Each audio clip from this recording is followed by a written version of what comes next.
Hi friends, எப்படி இருக்கீங்க? நல்லா இருக்கீங்களா? இன்றைக்கி நம்ம வெண்டைக்காய் புளிக்குழம்பு செய்ய போகிறோம். அதுக்கு எண்ணெய், கடுகு, இஞ்சி, நல்லா பூண்டு நல்லா வதக்கிக்கோங்க. இப்போ கருவேப்பிலை போட்டு நல்லா பொரிட்டோம். வெங்காயம், பச்சை மிளகாய், தக்காளி. இப்போ தக்காளி போட போகிறோம். அதுக்கு நல்லா வதக்கிக்கோங்க. வெண்டைக்காய் போட்டுக்கோங்க. நல்லா க்ரீனிஷாக இருக்கும். அப்புறமா தட்டு க்ளோஸ் பண்ணிக்கோங்க. நல்லா வதக்கிக்கோங்க. வதக்கிட்டு இப்போ ஓப்பன் பண்ணிக்கோங்க. பாருங்கள், க்ரீனாக இருக்குது. இப்போ மஞ்சள் தூள், மிளகாத்தூள், பெருங்காயத்தூள், கல்லுப்பு.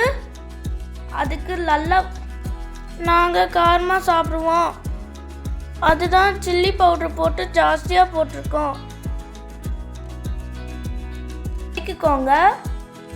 வதக்கிட்டு புளி கரைச்சி வச்சுருக்கோம், அது ஊற்றிக்கோங்க. ஊற்றிட்டு அட்ஜஸ்ட் பண்ணிக்கோங்க.